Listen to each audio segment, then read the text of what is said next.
কক্সবাজারের ভয়াবহ ভিড় ও পরিবেশগত চাপ কমাতে রোহিঙ্গাদের একটি অংশকে ভাসানচরে স্থানান্তর করে সরকার। উদ্দেশ্য ছিল উন্নত বাসস্থান, নিরাপত্তা ও মৌলিক সুবিধা নিশ্চিত করা।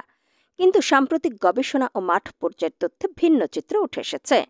পরিচালন ব্যয় বৃদ্ধি, খাদ্য নিরাপত্তাহীনতা, স্বাস্থ্য ঝুঁকি, কর্মসংস্থান সংকট ও মানসিক স্বাস্থ্যের অবনতির ফলে ভাসানচরের রোহিঙ্গাদের জীবন কক্সবাজারের তুলনায় আরও ব্যয়বহুল ও জটিল হয়ে উঠেছে।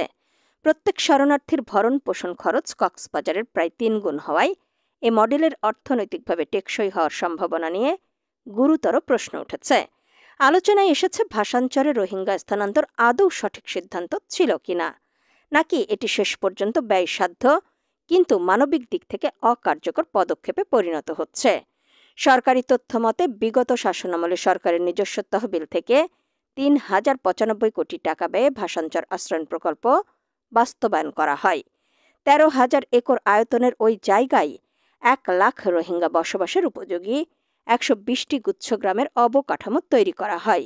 Beyond camps and communities, the economics of refugee relocation in Bangladesh শীর্ষক বিশ্বব্যাংকের গবেষণা প্রতিবেদনে বলা হয়েছে, ভাসানচরে প্রত্যেক রোহিঙ্গার জন্য বার্ষিক পরিচালন ব্যয় দাঁড়িয়েছে ১,৩৫০ থেকে ১,৮১০ মার্কিন ডলারে, যা কক্সবাজারের ৪৩০ থেকে ৫৮০ ডলারের প্রায় ৩ গুণ। এর পেছনে দ্বীপের দূরত্ব ও অবকাঠামো রক্ষণাবেক্ষণের বাড়তি খরচই প্রধান কারণ। যেমন খাদ্য সহায়তায় ভাসানচরে একজনের জন্য বছরে খরচ হচ্ছে গড়ে ৪৭০ থেকে ৫৬৫ ডলার, যেখানে কক্সবাজারে এর পরিমাণ মাত্র ১৫০ থেকে ১৮০ ডলার। আশ্রয় ও সুরক্ষা খাতেও একইভাবে খরচ বহুগুণ বেশি। গবেষণা প্রতিবেদনে বলা হয়েছে, কক্সবাজারে অতি ভিড়, অনিরাপদ অবকাঠামো ও সীমিত সেবা থাকা সত্ত্বেও শরণার্থীরা অন্তত ভূমির সঙ্গে যুক্ত থেকে স্থানীয় অর্থনীতি ও সামাজিক যোগাযোগের মধ্যে টিকে থাকার সুযোগ পাচ্ছিল। বিপরীতে ২০২০ সাল থেকে ধাপে ধাপে তাদের একটি অংশকে ৬০ কিলোমিটার দূরের ভাসানচরে নিয়ে যাওয়া হয়, যা ভৌগোলিকভাবে সম্পূর্ণ বিচ্ছিন্ন এবং বাজার, শিক্ষা কিংবা স্বাস্থ্য ব্যবস্থা বা সামাজিক সম্প্রদায়ের সঙ্গে সংযুক্ত নয়। কর্মসংস্থানের ক্ষেত্রেও ভাসানচরে থাকা রোহিঙ্গারা পিছিয়ে, যেখানে কর্মরতদের মাসিক মজুরি কক্সবাজারের তুলনায় গড়ে প্রায় ৪৫% কম। সহায়তা পাওয়ার ক্ষেত্রেও বড় পার্থক্য দেখা গেছে। ভাসানচরে খাদ্য সহায়তা পাওয়ার সম্ভাবনা ২৮% কম, আর নিত্য প্রয়োজনীয় সামগ্রী পাওয়ার হার ৩৮% কমে গেছে। ভাসানচরে রোহিঙ্গা স্থানান্তর মডেল টেকসই সমাধান হিসেবে কতটা কার্যকর সে প্রশ্ন নতুন করে সামনে এনেছে এই গবেষণার ফলাফল।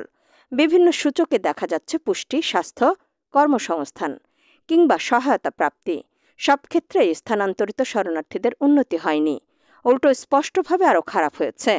বিশ্বের অন্যতম ঝুঁকিপূর্ণ এই শরণার্থী জনগোষ্ঠীর জন্য এমন নেতিবাচক ফলাফলের সঙ্গে যুক্ত হয়েছে ভাসানচরের ব্যয় সাপেক্ষ কাঠামো, যা কক্সবাজারের তুলনায় মাথাপিছু ৩ গুণ।